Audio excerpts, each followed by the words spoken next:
So in this video, we'll talk about Terraform state. So we talked about state here and there in between, but this video will talk only about state.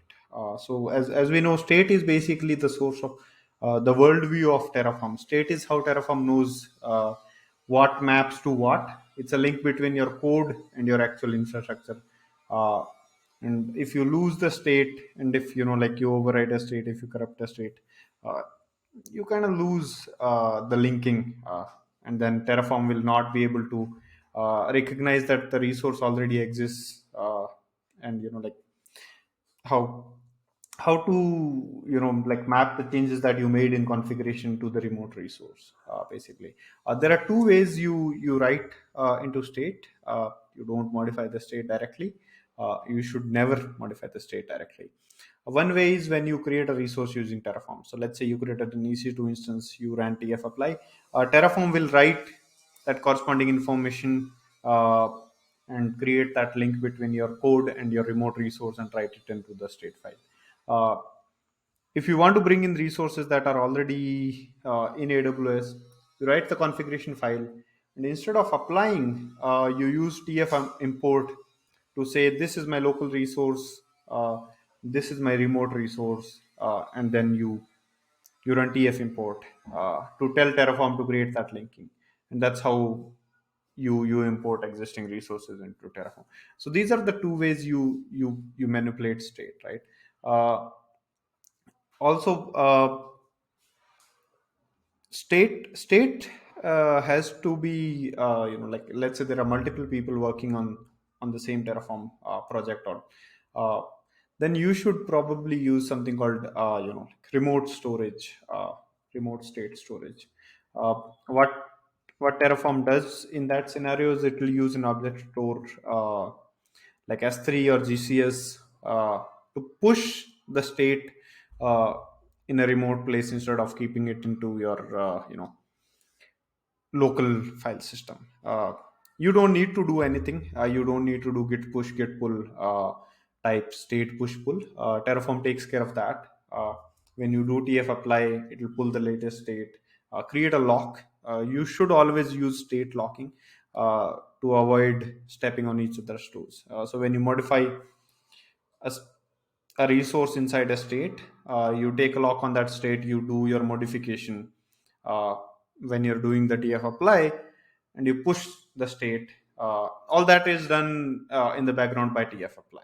Like, you don't actually have to do any of that, but tf apply will take a lock, pull the state, create a plan, apply that plan, basically materialize that plan, create those remote resources, write those changes to the state, push the state back, and then unlock.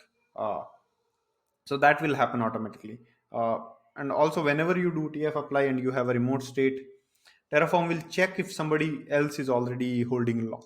So if somebody is holding lock, it will say this person is holding lock. You can't really like use that. And what happens in some cases that somebody ran a tf plan and then the command crashed and the unlocking part didn't happen, so you can have a lingering lock around.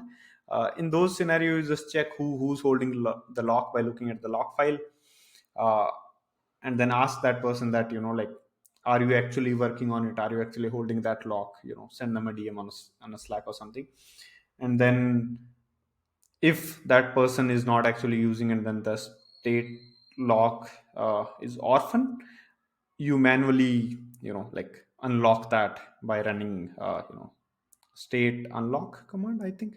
Yeah, force unlock, right? So you can use force unlock to unlock that, but don't unlock when someone else is working on it.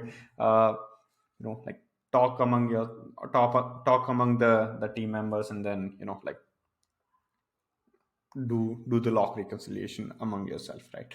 uh, One more thing that Terraform does is whenever the state modification is done, it maintains a counter, just to show that like, similar to how we have get commit IDs, right? It maintains a counter that this is the version X of the state, and then someone will do a tf apply, the version will increment, uh, and so on, right? So if the remote state is let's say at version 50, and you are trying to push a state uh, explicitly, by running state push, uh, Terraform will say that, like, the remote state is ahead of you, and it will reject that change. You don't need to, force push. You should not be force pushing, but there are cases where you need to, like when you know that remote is messed up, local is what is source of truth. You did some fudging around the state file and whatnot. In that scenario, you can use force. You can look at the state, remote state, like print it out on your console, save it in a file by running Terraform state pull. It will pull the JSON file. You can see it, you can browse through it, you can modify it, which you shouldn't. you know I'm saying it again and again. Do not play with the state directly. Let apply and import handle the state modifications for you. So yeah, that's your state, and always use remote state and enable locking.